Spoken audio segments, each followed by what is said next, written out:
It was an emergency. I needed a vacation. She canceled our weekend plan while booking a resort trip with another man on my credit card. I was just heartbroken. I was being emotionally manipulated and financially drained.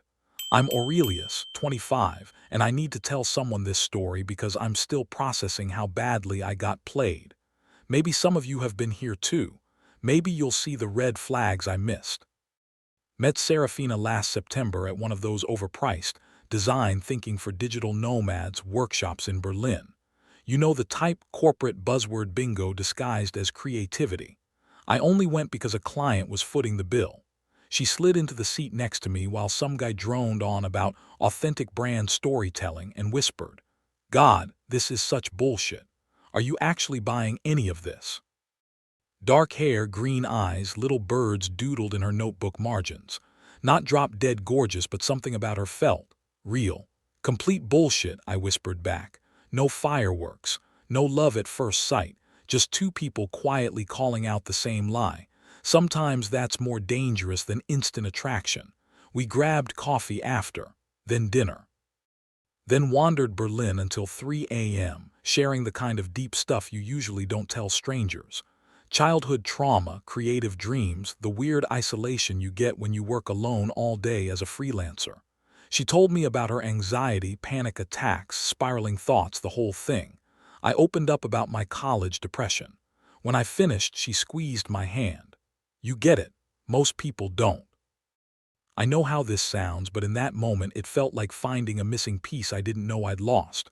Someone who understood the mental health struggle without trying to fix it or dismiss it. She lived in Barcelona, I was in Prague. Long distance sucks, but we started calling every night. By November, I was flying out every other weekend. By December, she was staying at my place half the time. Fast, yeah, but it felt natural. Like we'd been doing this dance for years. Here's where it gets messy. What didn't feel natural was how one-sided everything became, and I mean everything. I was always the one calling first, booking flights, planning trips, making dinner reservations, initiating sex, starting conversations about feelings. You know that feeling when you're doing all the emotional labor but can't quite put your finger on why it feels wrong. "I'm not good at this relationship stuff," Serafina told me one night. "My anxiety makes me freeze up, but I love that you take the lead. It makes me feel safe." That word, safe, became her get-out-of-jail-free card for everything.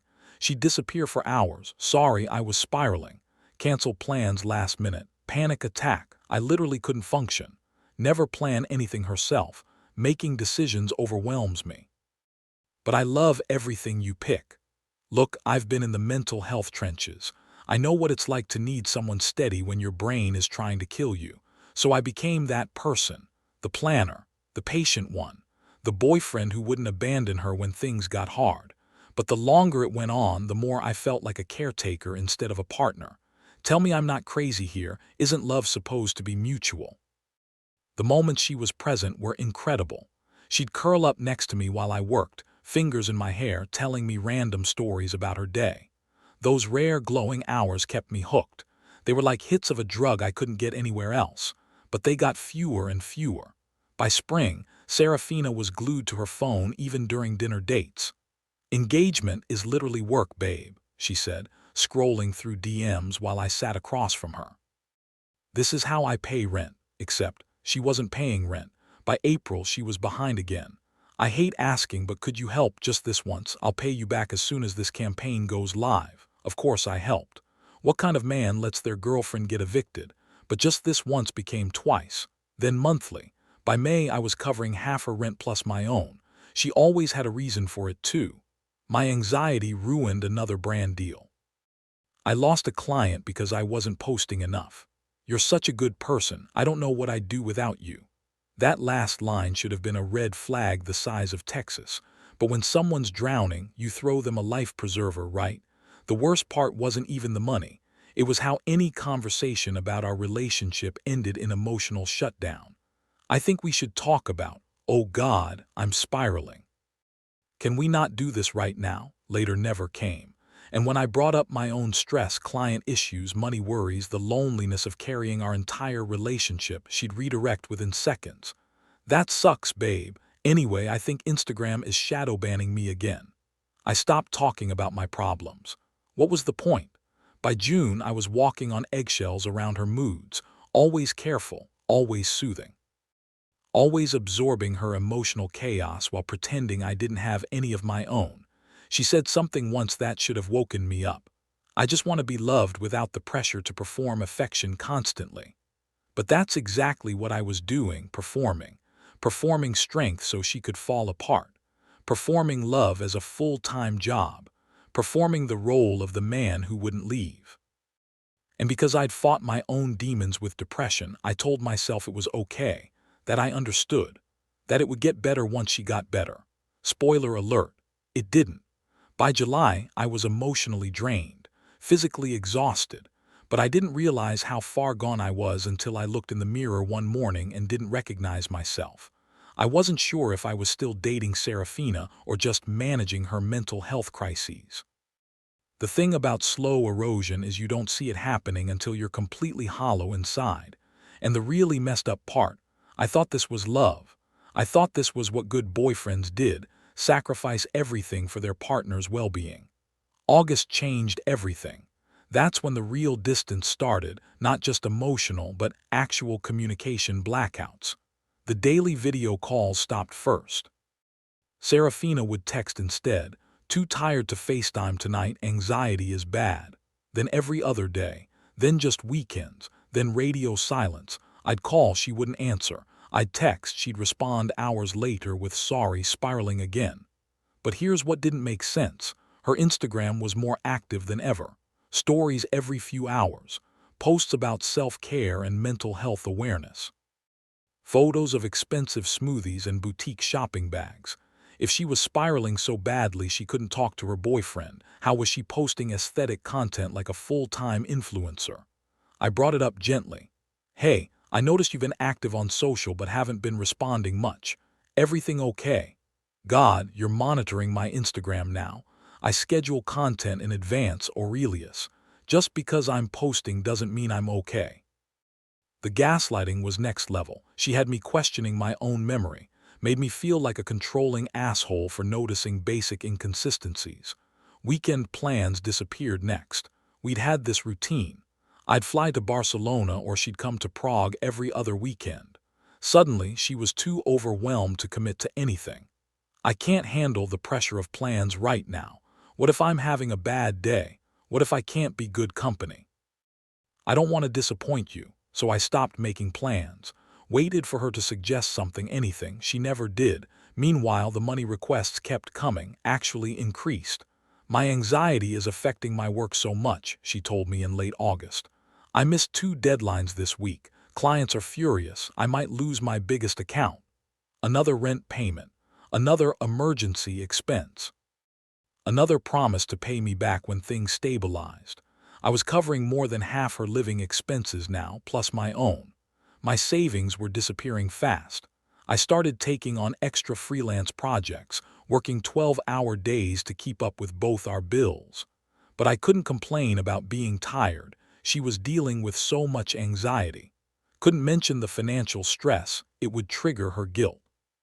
Couldn't ask when she'd pay me back, that was putting pressure on her recovery. I was trapped in this weird dynamic where supporting her meant never mentioning the cost to myself. September was worse. She barely responded to messages at all. When she did, it was always about her mental health, her struggles, her needs.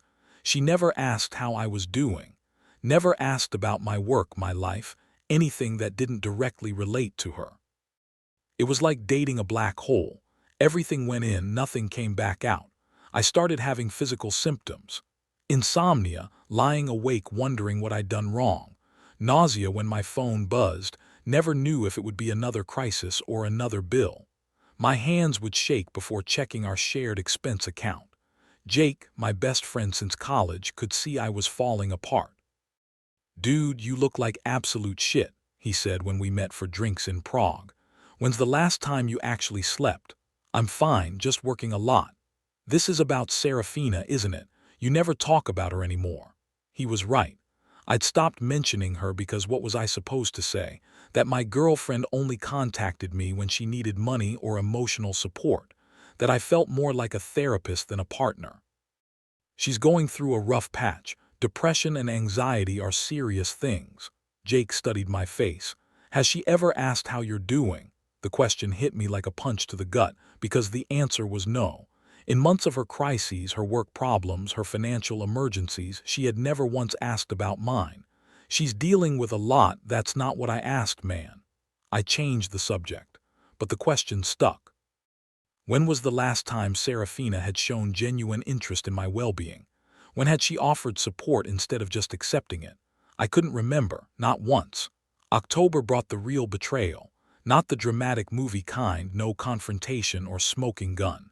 Just a slow, horrifying realization that everything I thought I knew was a lie. It started with Jake, scrolling through Instagram at a bar. He suddenly went quiet. "Dude," he said, showing me his phone, "isn't this your girlfriend?" It was a story from Callan Hikes, some travel blogger Jake had mutual friends with. The story showed Serafina at what looked like a luxury spa resort, lounging by an infinity pool in the French Alps. She was wearing a bikini I'd never seen, laughing at something off camera. Her arms were around a tall guy with dark hair and an expensive watch. My stomach dropped. "Who is this?" "Some travel blogger, Callan something." Jake kept scrolling. "Looks like they're at the Château de Montagne according to the location tag." I knew that place. Serafina had mentioned it before, said it was her dream destination, somewhere she'd go if she ever made it big as an influencer. But she was supposed to be home, spiraling with anxiety. She'd canceled our weekend plans because she was too overwhelmed to leave Barcelona. "Maybe it's an old photo," Jake suggested, but we both knew it wasn't. The story was timestamped 2 hours ago. I excused myself, went to the bathroom, called Serafina, straight to voicemail, texted, "Hey, how are you feeling today?" No response. I spent the rest of the night in this weird fog trying to process what I'd seen. Maybe it was innocent. Maybe this Callan guy was just a friend. Maybe the photo was misleading, but something in my gut told me I was about to discover something terrible. The next morning she finally texted back, "Sorry for being MIA, had a really bad spiral yesterday, barely left bed, better today though." I stared at the message, then checked the Instagram story again. Still there. Serafina, definitely not in bed, definitely not spiraling, definitely not in Barcelona. "Glad you're feeling better," I typed back. "What did you do yesterday? Anything that helped?" "Just slept mostly. Watched Netflix, nothing exciting." Bold-faced lie. Calculated, shameless lie. I wanted to confront her immediately, but something held me back. Maybe I needed to understand the full scope of the deception before acting. So I did something I'd never done before. I started investigating my own girlfriend. I went through our shared expense account, something I'd been too trusting to check regularly. What I found made my blood run cold. A charge for €1,200 at the Château de Montagne, booked 3 days ago. Charged to my backup credit card, the one I'd given her for emergencies months ago and completely forgotten about. She'd used my money to go on a romantic getaway with another man, while telling me she was too depressed to function. But it got so much worse. I scrolled back through months of charges. Restaurants I'd never been to, hotels in cities she'd never mentioned visiting, shopping sprees on days she'd claimed to be broke, all charged to my backup card, all while she was asking me directly for help with rent, utilities, basic living expenses. I've been funding her entire secret life. My hands were shaking so badly I could barely hold the phone. I felt actually physically sick. How long had this been going on? How much money had she stolen? I kept scrolling, kept finding evidence. A pattern emerged. She'd use my card for fun, then ask me directly for money for necessities. Double dipping. Making sure she was covered while living like she had unlimited funds. The worst part wasn't even the money. It was the lies. All those canceled plans, all those claims of being too anxious to leave the house, all those times she'd made me feel guilty for wanting basic relationship things like communication and reciprocity. She wasn't too anxious to function. She was too busy living a double life. I sat in my apartment for hours, staring at the evidence on my phone. Part of me wanted to call her immediately, demand explanations. but a bigger part knew I needed to think this through, because this wasn't just about cheating or lying. This was about systematic manipulation, financial abuse disguised as mental health struggles. She'd weaponized her anxiety to control me, turned my empathy into a tool for exploitation. I thought about all the times I'd swallowed my frustration because she was struggling. All the times I'd gone without things I needed because she had an emergency. All the times I'd felt guilty for wanting her to show up for me the way I showed up for her. It was all calculated, every single bit of it.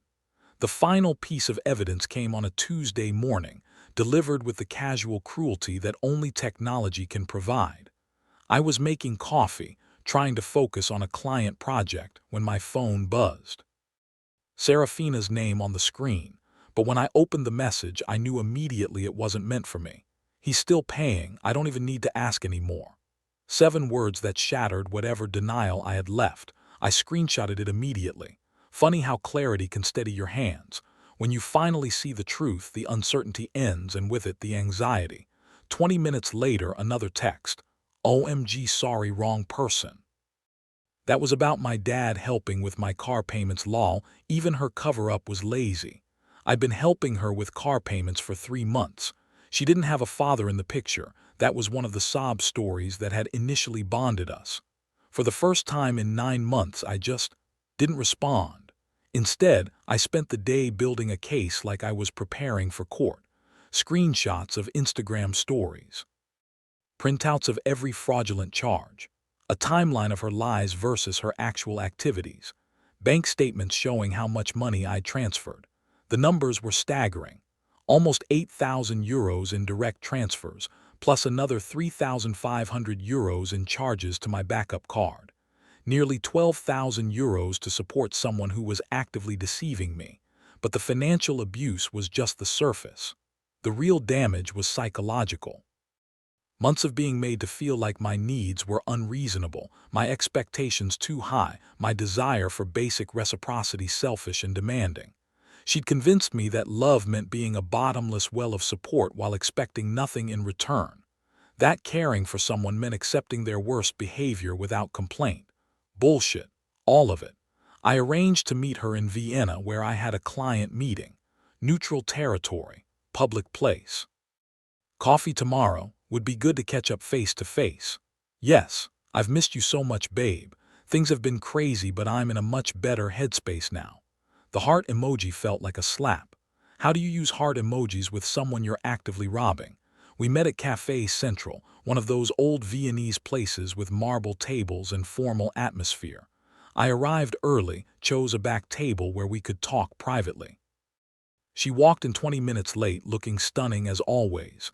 New dress I'd probably paid for without knowing it, kissed my cheek like nothing had happened. You look tired, she said, settling into her chair. Have you been sleeping okay? The balls on this woman were actually impressive. Like, I almost respected the hustle. 3 months of ghosting me, and she opens with concern about my sleep. I've been better, I said, placing a manila folder on the table. We need to talk. Her eyes flicked to the folder, then back to my face. I saw something shift, like she was calculating her next move. That sounds ominous, she said with a laugh that didn't reach her eyes. I opened the folder, pulled out the resort invoice, placed it between us. When did anxiety become an excuse to turn me into your personal ATM? She stared at the paper. I watched her face cycle through emotions, surprise, calculation, defensiveness. I can explain, she started. Don't. I pulled out the next document, the text message printed in black and white. He's still paying, I don't even need to ask anymore. Her face went pale. Aurelius, was any of it real? I kept my voice conversational, like we were discussing the weather. The anxiety, the financial emergencies. The inability to make plans or show basic affection. She opened her mouth, closed it. For the first time since I'd known her, Serafina was speechless. I pulled out more evidence. Credit card statements, Instagram screenshots, bank transfers totaling nearly 8,000 euros. You want to know what's really messed up? I continued. I was actually worried about you. All those times you disappeared, claimed you were spiraling, I genuinely thought you were struggling. I felt guilty for wanting basic relationship things. She found her voice. I was struggling. My anxiety is real, Aurelius. Just because I sometimes did other things doesn't mean stop. The word came out sharper than I intended. Don't insult my intelligence by pretending this was about mental health. Something changed in her face then. The mask slipped completely. The vulnerable, anxious girl disappeared, replaced by someone cold and calculating. "Fine," she said, leaning back. "You want honesty, let's be honest." I waited. "You were convenient, Aurelius, not exciting, not passionate, just safe, predictable. You made my life easier." There it was, the truth I'd been circling for months. "I never lied about needing help," she continued. "I just didn't expect you to give so much without asking questions. That's on you. So this is my fault. You made yourself available to be used. You threw money at me without me even asking half the time. You planned everything, paid for everything, managed everything. You wanted to be the knight in shining armor. Congratulations. You got exactly what you asked for." I felt something crystallize inside me. Cold clarity I'd never experienced before. "And Callan," she shrugged, "he's exciting, unpredictable. He doesn't try to fix me or manage my emotions. He just lets me be. On my credit card. You gave me that card for emergencies. It was an emergency. I needed a vacation." The casual cruelty was breathtaking. She'd taken my love, my money, my trust, and weaponized it all against me. "Let me ask you something," I said, pulling out the last document, printouts of all the supportive messages I'd sent during her supposed breakdowns. "When you were reading these, when I was trying to help you through your spirals, what did you feel?" She looked at the messages, then back at me. For a moment, I thought I saw something human flicker across her face, but it was gone quickly. "Nothing." She shrugged like I'd asked about the weather. I felt nothing, and that was it, the final piece. I wasn't dealing with someone who'd made mistakes. I was dealing with someone who felt nothing when I poured my heart out trying to help her. I gathered the papers, stood up. "Where are you going?" she asked, sounding uncertain for the first time. "Away from you." "Aurelius, wait, we can work this out. I know I made mistakes, but—" "Don't light yourself on fire to keep someone else warm," I said, walking away. Learned that the hard way. I didn't go home to Prague right away. Spent 3 days in a Vienna hotel putting my life back together piece by piece. First, damage control. Canceled the backup card, changed every password, closed every shared account. Nearly 12,000 euros gone. Bank said I'd handed it over willingly.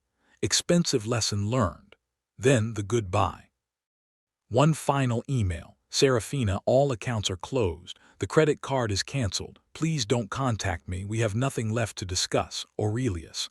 I turned off my phone for 48 hours, took long walks, ate good food. For the first time in months, I slept through the night. When I turned it back on, chaos waited. 47 missed calls, tearful apologies mixed with blame and threats. I read everything once, then deleted it all. Blocked her everywhere. No more getting pulled into crisis mode. Work became my refuge. No more drama, no more emotional labor. My mind was clear for the first time in months, and it showed. Clients noticed. Projects flowed. Money came back. I took a solo trip to the Amalfi Coast last month. First real vacation in years. Worked mornings, read by the sea in the afternoons. No one to manage, no crises to solve, no emotional labor to perform. For the first time in 9 months, I felt peace. I'm not someone's emotional support system anymore.